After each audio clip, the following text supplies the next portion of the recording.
Bonjour, bienvenue à tous, bienvenue à cette téléconférence consacrée à la publication des résultats semestriels de MedinCell. Nous avons diffusé aujourd'hui à la clôture du marché un communiqué de presse et notre rapport semestriel. Donc les deux sont disponibles sur notre site internet et le rapport semestriel est également disponible sur le site de l'AMF. Cette conférence en français sera suivie d'une conférence en anglais. Elle durera 45 minutes maximum. Comme d'habitude, vous pouvez poser des questions sur l'outil de messagerie à la droite de votre écran. Vous pouvez également liker les questions pour qu'elles soient posées en priorité. Alors, moi-même, je suis David Ozé, le directeur de la communication de MedinCell. Je suis à Paris aujourd'hui avec Christophe Douat, le président du directoire de MedinCell. Bonjour Christophe. Bonjour David, bonjour à tous. Avec également Rémé Arango, notre directeur financier. Bonsoir Rémé. Bonsoir David, bonsoir Christophe. Et en direct également depuis nos locaux de Jacou, près de Montpellier, Joël Richard, qui dirige le développement chez MedinCell, notre Chief Development Officer. Bonsoir Joël, je pense que tu es connecté. Bonsoir à tous. Alors je vous propose pour commencer de revenir sur le développement de notre portefeuille de produits au cours des derniers mois avec toi Christophe et avec Joël. Alors le principal événement, c'est évidemment l'avancée de notre programme MDC-IRM, développé avec notre partenaire Teva. Deux annonces importantes ces derniers mois. La première, c'est l'acceptation du dossier de demande de mise sur le marché par la FDA, donc l'autorité de régulation américaine, au mois d'août dernier. Christophe, est-ce qu'on peut commencer par quelques mots à ce sujet et notamment, est-ce que tu peux nous dire pourquoi est-ce que c'est important pour MedinCell? Oui, merci David, je le ferai avec d'autant plus de plaisir que les résultats de la phase 3 ont été excellents. C'est un événement fondamental pour la société. Et si on prend en compte les délais habituels, comme le dossier a été accepté en août, une autorisation pourrait intervenir d'ici l'été 2022. Teva, de son côté, confirme que la commercialisation devrait commencer en 2022, en supposant bien sûr que le produit obtienne son autorisation. Pour mémoire, le marché des injectables antipsychotiques longue action aux États-Unis, ça représente approximativement déjà 4 milliards en 2021, 7 milliards dans le monde. C'est un marché qui est en forte croissance, plus 14% par an en moyenne pour les 3 dernières années. Il faut savoir qu'il y a un vrai besoin aux États-Unis, car seulement 160 000 patients sont traités sous injectables antipsychotiques. Et on a avec Teva un partenaire idéal avec qui on a une relation très forte depuis maintenant 7 ans. Teva a montré son dynamisme et son CEO, Kerr Schultz, son président, Kerr Schultz, n'a pas fait une seule réunion d'analyse depuis 1 an sans parler de MDC-IRM. Plus récemment, on vous l'a dit, Teva a présenté des présentations donc, au congrès de psychiatrie de San Antonio au Texas, qui étaient très éloquentes, et tout indique que notre partenaire prépare le terrain en vue d'une éventuelle autorisation de mise sur le marché pour 2022. Alors merci Christophe. Alors tu en as un petit peu parlé, effectivement. La deuxième news importante de ces derniers mois, elle a eu lieu il y a un peu plus d'1 mois maintenant, avec Teva qui a présenté à Psych Congress fin octobre aux États-Unis. Psych Congress, c'est le plus grand rassemblement de psychiatres aux États-Unis. Teva a présenté les résultats de l'étude de phase 3 pour le produit MDC-IRM. Merci David. Oui, Teva a effectivement présenté ses abstracts, comme on dit en anglais, et a fait 16 présentations. Je dis bien son dynamisme et ses velléités là, pour lancer le produit. Les résultats présentés confirment ce que nous espérions à MedinCell. Notre technologie a permis de mettre au point ce qui devrait être un véritable game changer dans le champ des antipsychotiques injectables longue action. On a développé un produit qui est une injection sous-cutanée, non pas intramusculaire, qui est injectable avec une petite aiguille, une aiguille courte, qui est disponible en seringue pré-remplie, prête à l'emploi, donc un produit extrêmement facile d'utilisation et très flexible. En plus, les études ont montré une excellente efficacité, une excellente tolérabilité, et tous ces résultats vont même au-delà de nos espérances. Le potentiel est énorme, vous le comprenez, et je peux vous dire que nos équipes sont très, très fières. Il y a beaucoup d'excitation à MedinCell, et je vais reprendre les mots du président de Teva, ça devrait devenir le produit préféré des patients aux États-Unis. Merci beaucoup, Christophe. Alors, on parlait de Teva. On a également reçu des informations de Teva et de notre autre partenaire AIC au sujet des autres programmes qu'on développe en partenariat avec eux. Oui, comme d'habitude, on a demandé à nos partenaires quelles informations ils pouvaient partager au sujet des programmes qu'ils financent et dont ils pilotent le développement réglementaire. Donc pour Teva, on attend les nouvelles au sujet des prochaines étapes pour MDC TJK et MDC ANG, qui devraient passer respectivement en phase 3 et en phase 1. Ce sera sur 2022. On n'a pas plus de détails et notre partenaire ne souhaite pas en dire plus à ce stade pour des raisons réglementaires, stratégiques et évidemment concurrentielles. Côté AIC et le programme MDC-CWM, notre partenaire confirme qu'il est prêt à lancer les opérations de phase 3, mais les interactions avec la FDA continuent pour finaliser le protocole d'un produit qui serait premier dans sa catégorie. L'enjeu est important. L'objectif, c'est de maximiser les chances d'obtention de l'autorisation de mise sur le marché et bien sûr de garantir le succès commercial du produit. Merci beaucoup, Christophe. Alors, quelques mots également peut-être sur notre programme TTG Covid-19. Nous avons annoncé il y a quelques jours que nous avons reçu un financement de 3 millions d'euros sous forme de prêt de BPI France pour développer ce produit. Est-ce que tu peux nous dire où nous en sommes? Oui, c'est une belle étape, évidemment. De notre côté, le programme avance. On avait expliqué que la priorité, c'était de faire un essai clinique d'efficacité réellement structurant pour avoir une preuve d'efficacité indiscutable en prophylaxie et pour optimiser le développement de notre injectable à action prolongée. Les préparatifs sont très avancés et nous prévoyons que cet essai démarre en Europe et dès janvier dans plusieurs pays européens où les taux de vaccination sont plus faibles. Le protocole de l'étude sera dévoilé à ce moment-là. Merci Christophe. Est-ce qu'il y a d'autres points que tu souhaites souligner concernant notre portefeuille de produits? Les autres produits avancent comme prévu, notamment notre projet dans la contraception, qui, je vous le rappelle, a reçu une enveloppe de 23 millions de dollars de la fondation Bill et Melinda Gates. Et je dois dire qu'on attend une période que j'attends depuis 10 ans. La fin d'une phase 3 avec succès, c'est un événement majeur dans notre industrie et ça crédibilise la société, ça confirme le potentiel de la technologie et les discussions avec des partenaires s'accélèrent comme on s'y attendait. On s'y est préparé. À suivre. Merci beaucoup, Christophe. On a reçu des questions sur les programmes. Je vous propose qu'on parle des finances et puis après, on viendra sur les questions qu'on a reçues avec toi, Christophe, et aussi avec Joël qui est en ligne avec nous. Donc, je vais me tourner, comme je viens de le dire, vers toi, Réimé, directeur financier. Réimé, en quelques mots, est-ce que tu peux décrire la situation financière au 30 septembre dernier, donc à la date de clôture du semestre? Bien sûr, David. À fin septembre, nous comptons sur 37,4 millions d'euros qui se divisent entre 34 millions d'euros en trésorerie et équivalent de trésorerie, plus 3 millions d'euros dans des investissements non risqués.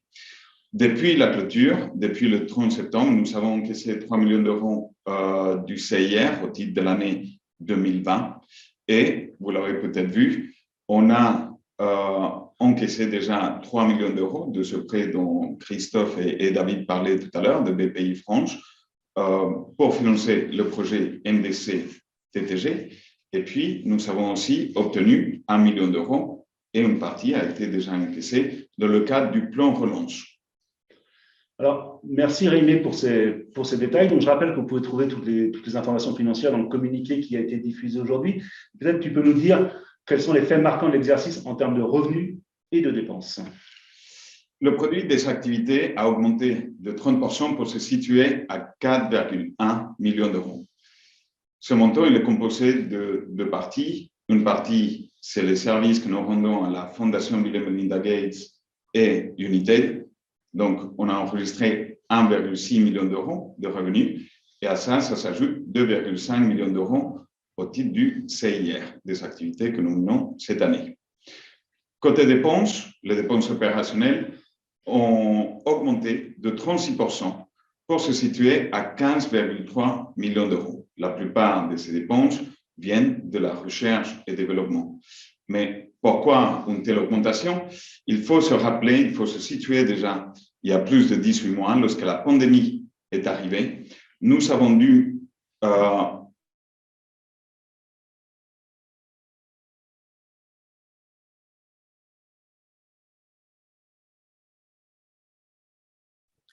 Excusez-moi, monsieur, en direct de Jaco, on a perdu le son.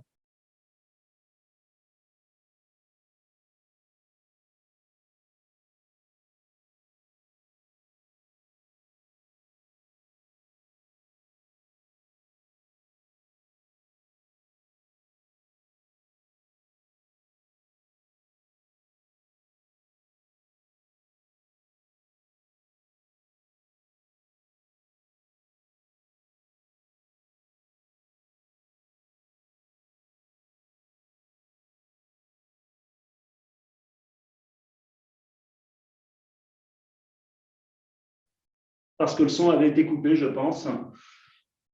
Alors, où est-ce qu'on a été coupé? Alors, on va peut-être reprendre. Je vais juste, histoire de. Je crois qu'on a été coupé depuis une minute. Donc, Rémi, on était en train de parler des faits marquants d'exercice en termes de revenus et de dépenses. Je ne sais pas où on a été coupé, mais je vais quand même te demander de. Il y a une connexion qui a sauté. Après, il y a une connexion qui avait sauté, mais on est revenu. Le son est bon. Je reprends sur la top line, qui a grandi de 30% pour se situer à 4,1 millions d'euros comparé aux 6 premiers mois de l'année précédente, qui se compose d'une partie des services que nous rendons à la Fondation Gates pour le projet contraceptif, WWM, et pour United. Le total des deux, ça fait 1,6 million d'euros. Et à ça, on rajoute les 2,5 millions du CIR. Côté dépenses, elles ont grandi de 36% pour se situer à 15,3 millions d'euros pour les 6 premiers mois. Pour expliquer une telle croissance, il faut se situer déjà il y a plus de 18 mois, lorsque cette pandémie de la Covid a commencé. Nous avons dû mettre en place des mesures d'austérité, on a priorisé nos dépenses, on a mis, il y avait quelques équipes qui étaient en activité partielle. L'objectif à ce moment-là, compte tenu des incertitudes qu'il y avait, c'était de maximiser le cash que nous avions. Aujourd'hui, on investit dans tous nos projets, on continue à les avancer pour créer de la valeur future pour la société. Du côté du résultat financier, il y a eu une diminution de 79% pour se situer à 544 000 euros. Pour ça, cette diminution s'explique parce que l'année dernière, on a renégocié le terme de contrat avec la Banque européenne d'investissement pour tirer la troisième tranche, ce qui a fait une réévaluation de la dette sur la rémunération variable. Merci beaucoup, Rémi. Alors, donc, le son est revenu, a priori, donc on a pu entendre les explications. N'hésitez pas à poser des questions si vous pensez avoir raté quelque chose. Encore toutes nos excuses. Rémi, tu nous as parlé un peu de ces états financiers pour le dernier semestre. Alors, on a tous envie de savoir si, un, c'est conforme aux prévisions, et deux, quelles évolutions, à quoi peut-on s'attendre pour la suite, pour le semestre en cours? Effectivement, les différents projets continuent d'avancer, donc on est dans le plan. Par contre, pour la fin de l'année, côté revenus, nous devrions obtenir 3 millions de dollars du côté de Teva pour le projet MDC TJK et son passage en phase 3. On va continuer les collaborations avec la Fondation Bill et Melinda Gates, avec United. Donc, le produit des activités, ce que nous attendons d'ici la fin de l'année, devrait se situer autour du même montant de l'année dernière, autour de 12 millions d'euros. Du côté dépenses, il doit y avoir une croissance moins importante comparée à ces 6 premiers mois pour se situer, total dépenses, à 31 millions d'euros, soit une croissance de 15% par rapport à l'année précédente. Merci beaucoup, Rémi. Je te propose que nous reparlions un peu du programme MDCIRM qui pourrait être commercialisé dès l'année prochaine. Alors, bien sûr, ça dépendra de l'avis de la FDA, mais comme vous l'avez senti, on est plutôt confiant. Alors, à quel revenu peut-on s'attendre? Je ne sais pas si on peut répondre à cette question, mais en tout cas, quand est-ce qu'on pourrait toucher les premiers revenus de ce produit, les revenus de commercialisation? Absolument. Donc, je vais décrire un peu ce contrat que nous avons avec Teva. Et aujourd'hui, on compte sur 3 sources de revenus de ce contrat. Le premier, c'est de milestones de développement avant la mise sur le marché et lors de l'approbation de mise sur le marché. Il y a des milestones commerciaux que nous toucherons une fois que le produit aura fait un certain niveau de vente, donc par palier. Et puis, le troisième source de revenus, c'est des royalties sur les ventes. Et ça, depuis la première vente, ce sont des royalties mid to high single digits. Pour chaque produit, le montant total de milestones développement plus commercial peut atteindre jusqu'à 122 millions de dollars. Donc, les 3 produits combinés, ça ferait un maximum de 366 millions de dollars. Maintenant, pour comprendre un peu le split qu'il y a entre les milestones de développement et les milestones commerciaux, on va prendre l'exemple du produit le plus avancé, NDC IRM. À ce jour, nous savons que c'est plus de 10 millions de dollars de milestones de développement. Le prochain milestone que nous attendons, c'est le milestone de l'approbation de mise sur le marché de 4 millions de dollars. Et ensuite, on va commencer à toucher donc ces milestones commerciaux. Il y a la question, est-ce que nous avons la confiance de pouvoir toucher ces plus de 100 millions de dollars de milestones commerciaux dans le futur? Et notre ressenti aujourd'hui est que oui, compte tenu des résultats très positifs de la phase 3, nous sommes confiants du potentiel de ce produit. Et je mentionnais tout à l'heure, donc, sur les royalties, on va commencer à les toucher à partir du moment où le premier produit il sera lancé, à partir de la première boîte qui sera vendue. On va toucher ces royalties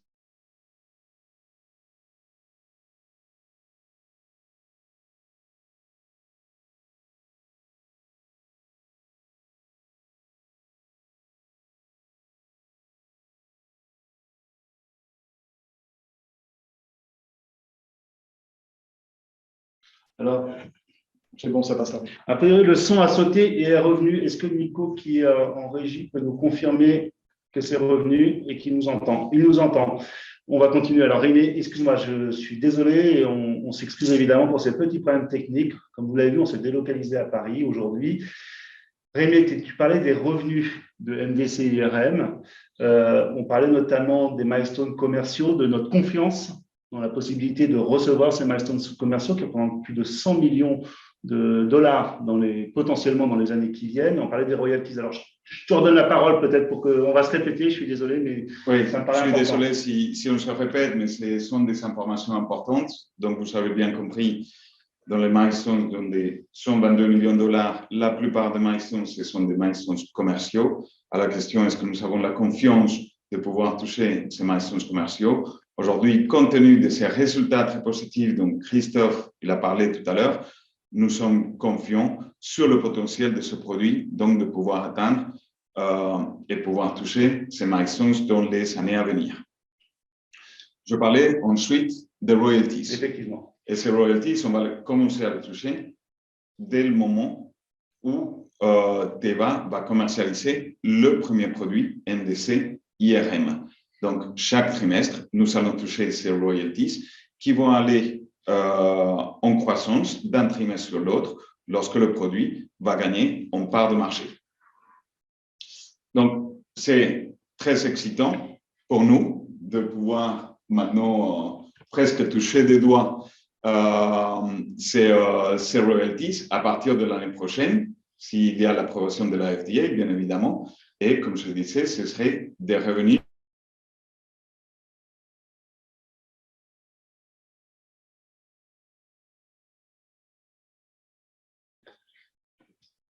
Okay. Alors, on a eu une nouvelle coupure son a priori, mais je crois que c'est revenu. Il semblerait que ce soit revenu. Rémi, tu disais, alors je suis désolé, c'est un peu indépendant de notre volonté. A priori, c'est le réseau qui a un petit problème ici. Donc, Rémi, on était en train de dire que, évidemment, nous sommes tous excités à l'idée de passer dans cette nouvelle étape de la société et surtout que la société s'est préparée à cette nouvelle étape. Se prépare à cette nouvelle étape avec ses revenus de royalties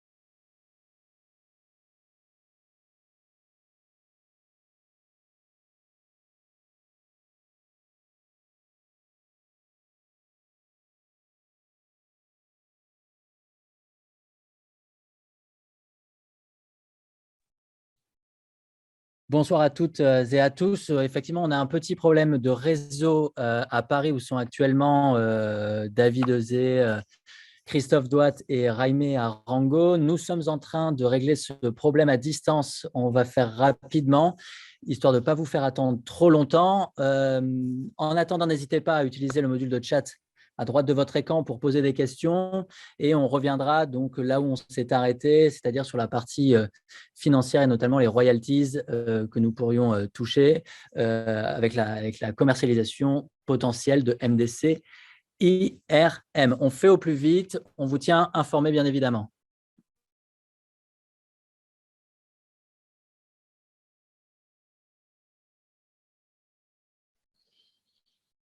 Alors, est-ce que… Attends, on va attendre. Connexion Internet instable. On prend notre temps.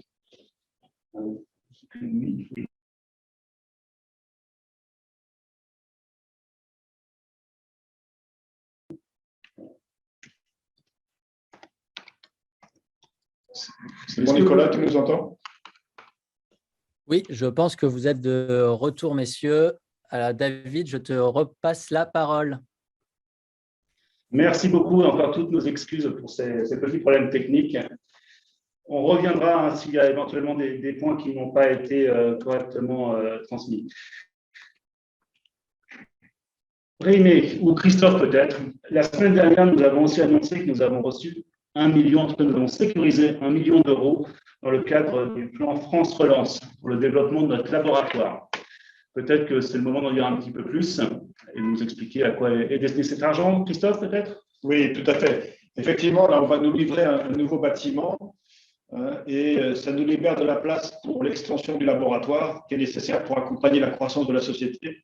Le laboratoire, c'est là où tout se passe à Médincel, c'est là où nos équipes définissent et testent les formulations qui iront ensuite en développement. C'est le cœur de compétences de la société. Et cette aide du plan de relance va nous permettre de relancer ce projet qu'on avait suspendu au début de la pandémie. Merci beaucoup, Christophe. Alors, je pense qu'on a fait le tour un peu des questions principales et des événements principaux du trimestre. On a reçu beaucoup de questions, donc c'est intéressant. Je vous propose qu'on prenne immédiatement les questions. Alors, et la première, on va prendre le temps d'y répondre, Rémi. Elle t'est adressée, notamment parce que je pense qu'on a eu une coupure au moment où tu as développé ce point-là.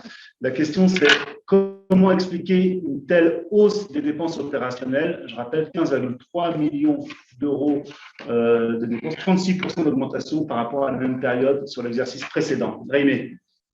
Absolument. Donc, cette année, depuis la fin de l'année dernière, nous continuons à investir dans nos différents produits, ce qui fait la création de valeur, il faut les avancer.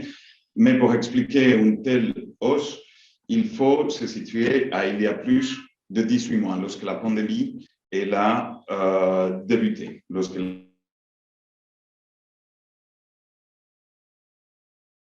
elle nous a touchés. Donc, c'est bon. Donc, il y a 18 mois, on a dû prendre des mesures pour maximiser le cash que nous avions à ce moment et on a mis en place un budget d'austérité. On a priorisé les dépenses. Il y a eu des équipes qui étaient en activité partielle, donc il y avait une vraie réduction des activités opérationnelles. Donc aujourd'hui, on est ce que j'appelle, désolé pour le franglais, full-fledged.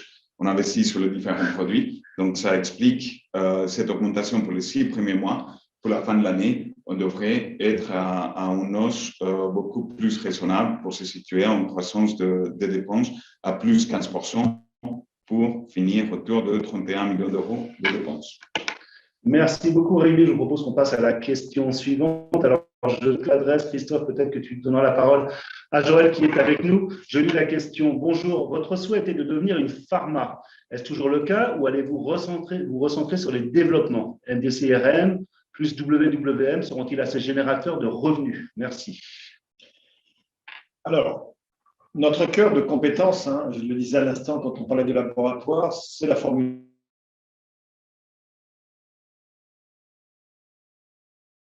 C'est les développer. D'un côté, on a une coupure son encore. Pour. Attends.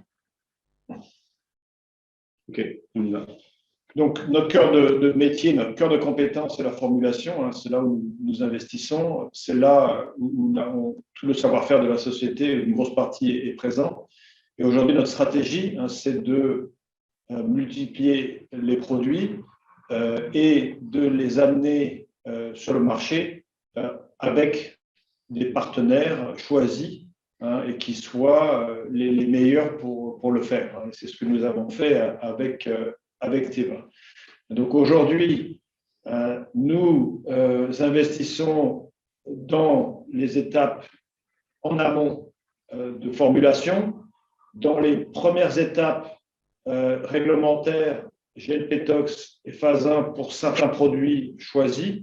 Et ça, on le fait pour accélérer leur partenariat, hein, pour réduire les temps nécessaires jusqu'à l'approbation, et puis pour avoir une part plus importante du gâteau, hein, quand on en octroiera une licence.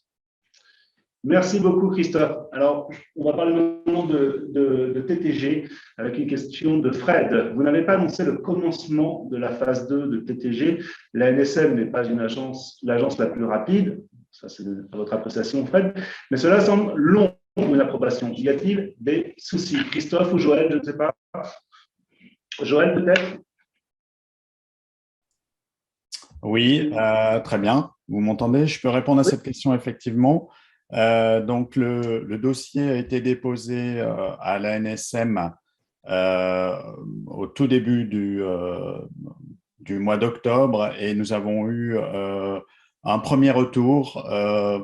Pour le moment, je dirais que la NSM n'est pas très supportive de l'essai et nous prévoyons en fait de poursuivre cet essai dans un certain nombre de pays de l'Europe de l'Est, comme Christophe l'a déjà mentionné. C'est notre stratégie aujourd'hui et nous sommes confiants dans le fait que nous allons pouvoir commencer cet essai au tout début de l'année 2022. Alors, on nous demande également où on en est précisément du projet IVM Covid. Donc, c'est un peu la même réponse. Je ne sais pas s'il y a d'autres éléments qu'on veut donner, Christophe. Oui, pour compléter ce que Joël a très bien décrit, hein, c'est que pour accélérer la phase clinique de ce projet, il faut des patients non vaccinés. Et qu'aujourd'hui, ces patients vaccinés, il faut aller les chercher, comme on a dit tout à l'heure, dans les zones où les taux de vaccination sont plus bas qu'ici.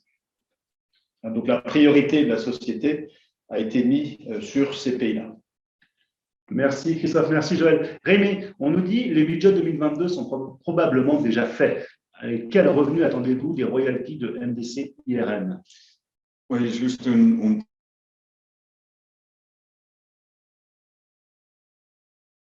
précision, notre année fiscale s'arrête au 3. Non, il y a le son. C'est peut-être moi. C'est toi. Mais on garde le sourire. C'est bon là. Rémi, je crois apparemment, c'est moi. On est coupure. Après, c'est quand tu parles. C'est quand je parle. On parle plus doucement. Le système ne m'aime pas. Voilà. Quelqu'un n'aime pas les chiffres. Il y a quelqu'un qui n'aime pas les chiffres quelque part. Rémi, on reprend. On parlait effectivement. Alex nous demande. Non. Là, ah oui, ok. Les budgets 2020. Alors, je reprends. Donc, Alex nous dit, les budgets 2022 sont probablement déjà faits, déjà prêts. Quel revenu attendez-vous des royalties de MDC IRM? Oui, juste un petit rappel, notre année fiscale s'arrête le 31 mars de chaque année, donc ce n'est pas au 31 décembre. On a une clôture décalée. Et sur le revenu de MDC IRM, bien sûr, on ne peut pas dévoiler les différents scénarios. On travaille sur différents scénarios. Ça va dépendre du timing, de la part de prise de marché, etc. Mais malheureusement, ce ne sont pas des chiffres que nous communiquons. D'ailleurs, Ramé, il y a une partie de la question à laquelle j'ai oublié de répondre tout à l'heure. Hein, c'était est-ce que ces revenus-là vont permettre d'amener la société à la profitabilité? Et je te laisse y répondre. On se fait les questions entre nous, c'est ça. Voilà, c'est ça. On fait de l'animation. Donc, précisément, comme je le disais, nous aimons travailler sur différents scénarios. Aujourd'hui, on a une bonne visibilité financière.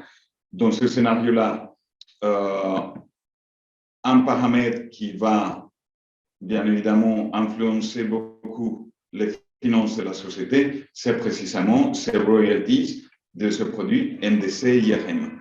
on travaille sur différents scénarios. Sur un scénario de base, on a une bonne visibilité de 18 mois, plus ou moins. Encore, il y a aussi d'autres scénarios qui dépendent de la pénétration de ce produit sur le marché, de la part de prise de marché, etc., et qui potentiellement pourraient nous aider à amener dans le moyen terme la société à l'équilibre et au-delà. Donc, c'est l'un des scénarios que nous évaluons aujourd'hui. Merci beaucoup, Rémi. Christophe, est-ce que Rémi a bien répondu à ta question? Merci, Rémi. Très bien. Alors, on va reprendre les questions des personnes qui sont avec nous ce soir et qui sont gentilles d'avoir la patience de rester avec nous malgré les problèmes techniques. On nous demande, qu'en est-il des autres développements avec Teva? Si succès pour le programme ARM, est-ce que les futures études auront besoin d'être aussi poussées, surtout en termes de délai? Merci. Alors, je ne sais pas si on peut vraiment répondre à cette question. Je pense que peut-être Joël peut répondre parce que ça impacte le développement. Oui, alors, moi, oui, peut-être Joël. Oui, tout à fait. Écoutez, je dirais que pour le moment, nous n'avons pas d'informations complémentaires de la part de Teva sur les décisions d'aller en phase 3 pour TJK et sur la décision d'aller en phase 1 pour ANG. Ce que nous savons, c'est que ces phases se préparent, mais pour le moment, nous ne pouvons pas donner plus d'indications sur ces développements.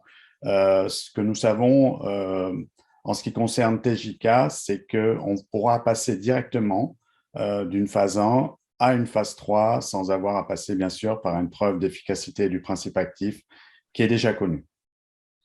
Comme ce fut le cas, je vais aussi te poser une question à ton tour, puisque la deuxième partie de la question, c'était est-ce qu'il y aura des études aussi poussées en termes de délai, ou est-ce que dans un cas comme le cas de ces études, ce qui a été appris sur la première étude permettra d'aller plus vite sur les suivantes?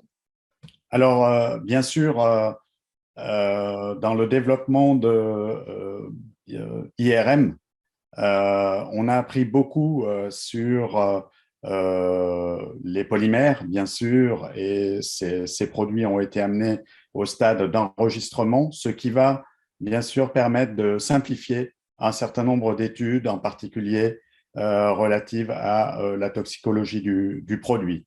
Donc, par ailleurs, il pourra être fait référence à un certain nombre d'études qui ont déjà été menées dans IRM pour le dépôt des dossiers des produits suivants. Merci, Joël. Merci beaucoup, Joël. Je passe à la question suivante. Alors, une question sur l'ivermectine. Est-ce que cela fait encore du sens d'investir en termes de priorité d'allocation des ressources dans ce projet, compte tenu des résultats positifs de Pfizer et Merck dans une moindre mesure? Compte tenu des fins reçues, pouvez-vous prendre la décision d'interrompre? Je peux commencer peut-être, Joël, et puis tu pourras compléter. Je crois que sur tous ces produits, d'abord, la messe n'est pas dite. Vous avez vu que sur le produit de Merck, le molnupiravir, tout d'un coup, les résultats sont passés de 50% d'efficacité à 30%.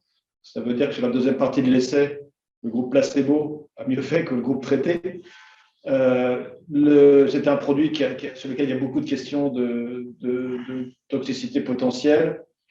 Pareil sur Pfizer. Donc, c'est un peu trop tôt pour dire si ces produits vont apporter des solutions au traitement systématique des patients, et notamment des patients qui sont notre cible, des patients immunodéprimés, comme on l'a expliqué. On suit ça avec beaucoup d'attention. On espère évidemment que dans ce contexte de pandémie, ils auront les résultats escomptés, mais c'est sans doute trop tôt pour le dire. Est-ce que Joël, tu veux ajouter quelque chose? Oui, je suis entièrement d'accord avec Christophe sur le fait que le besoin médical est toujours présent, car en fait, pour les patients à risque, eh bien, les vaccins ne fonctionnent pas, on le sait, et l'efficacité des traitements avec des anticorps monoclonaux peut être très dépendante du variant. En fait, nous développons un produit pour la prophylaxie, d'abord. Il faut bien noter ce point-là. Nous ne nous positionnons pas sur le traitement, mais plus sur la prophylaxie, donc c'est-à-dire la prévention de la contamination. Et dans ce domaine-là, nous sommes convaincu que les résultats existants sont en faveur d'évaluer est-ce que effectivement l'ivermectine peut apporter cette prophylaxie, et c'est exactement l'objectif de notre essai de phase 2 qui doit commencer au tout début 2022. Mais je crois que Joël, on a regardé attentivement ces produits-là et que nos équipes pensent qu'il sera impossible de faire des versions injectables longue action de ces molécules au vu de leur dose. Hein. Oui, oui, c'est vrai. De plus, les doses de ces produits-là sont très élevées et donc on n'aura pas la possibilité de développer un tel produit avec une libération prolongée comme celle qu'on peut obtenir avec l'ivermectine. Merci Christophe, merci Joël. Joël, une question qui s'adresse à toi. Quelle est la durée habituelle pour une décision de la FDA? Donc, je rappelle que le dossier IRM a été déposé au mois de juin, qu'il a été accepté pour revue au mois d'août. Maintenant, quels sont les délais prévisionnels? Alors, à partir de l'acceptation du dossier, donc la nouvelle que nous avons eue effectivement fin août, les délais usuels sont d'environ 10 mois. Donc, nous en avons déjà passé presque 4. Et donc, il va nous rester encore environ 6 mois. D'accord, merci beaucoup Joël. J'accélère un petit peu parce qu'on n'a plus beaucoup de temps et on va essayer de prendre un maximum de questions. On a reçu beaucoup de questions. Nicolas nous demande, vous nous entendez? Oui, a priori c'est bon. Oui, on confirme que c'est bon. Est-ce que le fait donc, que la BPI finance le projet IVM, donc le projet ivermectine TPG en fait, est une indication que les autorités françaises pourraient avoir le souhait de soutenir ce projet? La visite récente de M. Castaner chez Medincell, c'était une dizaine de jours, je crois, fournit-elle une indication en ce sens également? La seule chose qu'on puisse dire, c'est que la BPI soutient ce projet, ce qui était une très belle nouvelle. Et je ne peux pas me prononcer sur la position des autorités françaises. La visite de M. Christophe Castaner, donc avec notre député, était sur un autre sujet, hein, c'était sur le plan de relance, 1 million pour financer notre laboratoire. En plus, c'est une reconnaissance de Medincell à une des sociétés phares hein, de Montpellier, même de l'Occitanie. Je vous rappelle qu'il y a 3 ans, 3-4 ans peut-être, on avait été nommé la société la plus innovante d'Occitanie, David. Je confirme. Hein, et que, évidemment, dans un contexte électoral, ils en ont profité aussi pour se mettre en valeur eux-mêmes. Merci Christophe. Alors une question, je ne sais pas comment on va pouvoir l'appréhender. La FDA ne va-t-elle pas repousser l'approbation d'un médicament israélien qui va prendre de grosses parts de marché au labo US? Je ne sais pas trop si on est en mesure de répondre à cette question. Je ne sais pas de quoi il s'agit, de quel médicament. On parlait de la MDCIRM, en gros, on faisait référence à Teva, est un laboratoire d'origine israélienne. La question, est-ce que la FDA va mettre des bâtons dans les roues? Bah, écoute, Teva, c'est quand même le numéro mondial des produits génériques. C'est une société qui a aussi beaucoup de produits brevetés, ce qu'on appelle specialty, qui sont, comme la plupart des autres produits, vendus à 60-70% aux États-Unis. La plupart des gens avec qui on interagit, d'ailleurs, sont basés aux États-Unis. Donc non, il n'y a aucune inquiétude. Et j'avoue que ça ne m'avait pas traversé l'esprit hein, que la FDA mette des bâtons dans les roues. Au contraire, notre produit, je le pense, est un game changer pour améliorer le traitement des patients en schizophrénie, peut-être pour aussi pouvoir les traiter plus tôt. On avait expliqué au mois d'octobre que les patients atteints de schizophrénie à chaque rechute avait des conséquences irréversibles sur leur système nerveux central. Et donc, plus on les testait en avance, mieux c'était. C'est quand même une pathologie qui crée 20% des lits d'hôpitaux aux États-Unis. Tout va dans la direction, en tout cas, non pas d'une obstruction, mais plutôt, je pense, d'un support fort des autorités pour que ce produit arrive sur le marché et traite des patients. Merci beaucoup, Christophe. Une autre question concernant notre projet antalgique suite à une opération du genou, donc c'est le projet MDC-CWL que nous développons avec notre partenaire AIC. On a fait le point tout à l'heure. Je ne sais pas si Christophe, tu veux ajouter quelque chose ou si Joël, tu veux dire quelque chose sur les développements en cours. Joël, tu veux compléter ce que j'ai dit tout à l'heure peut-être? Oui, absolument. Donc, le début de la phase 3 est prévu sur le premier semestre 2022. Les interactions avec la FDA sont en cours pour finaliser le protocole clinique qui sera dévoilé lorsque l'essai sera approuvé. C'est un produit très innovant. Effectivement, avec la définition donc, d'un traitement de la douleur sur une période relativement longue après l'opération, de l'ordre de 14 jours, alors que les concurrents se positionnent plutôt sur des traitements à 72 heures, donc un élément différenciant important. Donc, les interactions avec la FDA vont se conclure très prochainement avec un alignement sur le protocole clinique pour cette phase 3. Merci Joël. Alors il nous reste 2 minutes, on va prendre encore une ou deux questions. Je prends la question suivante dans l'ordre. Raimé, Christophe, avez-vous anticipé un éventuel refus de la FDA pour le produit IRM? Et si oui, comment? Aujourd'hui, on n'a pas vraiment de raison d'anticiper un refus, surtout avec les résultats qu'on a décrits sur la phase 3. Tout semble suivre son cours et on attend, en tout cas, Teva en plus l'a confirmé, on attend une approbation courant 2022. Merci beaucoup, Christophe.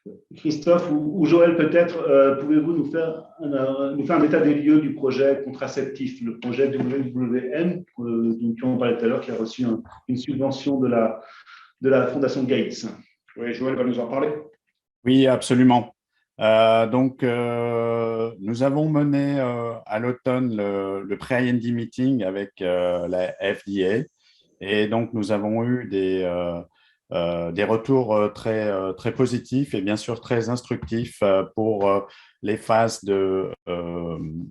d'études toxicologiques réglementaires, GLP tox, comme on dit dans le milieu, ainsi que pour le protocole clinique.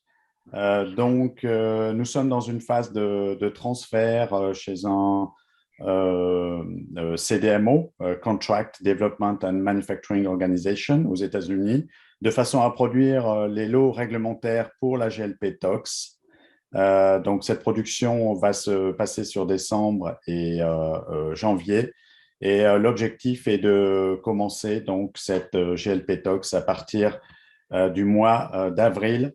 Nous avons eu un feedback très intéressant de la FDA qui nous permet de simplifier cette étape et de travailler avec une espèce comme le rat plutôt que de travailler sur le singe, ce qui nous permet de simplifier et d'accélérer le développement de ce produit. Merci. Alors, on va s'arrêter, je vais juste nous rappeler, le démarrage des essais cliniques pour ce programme aujourd'hui sont prévus pour…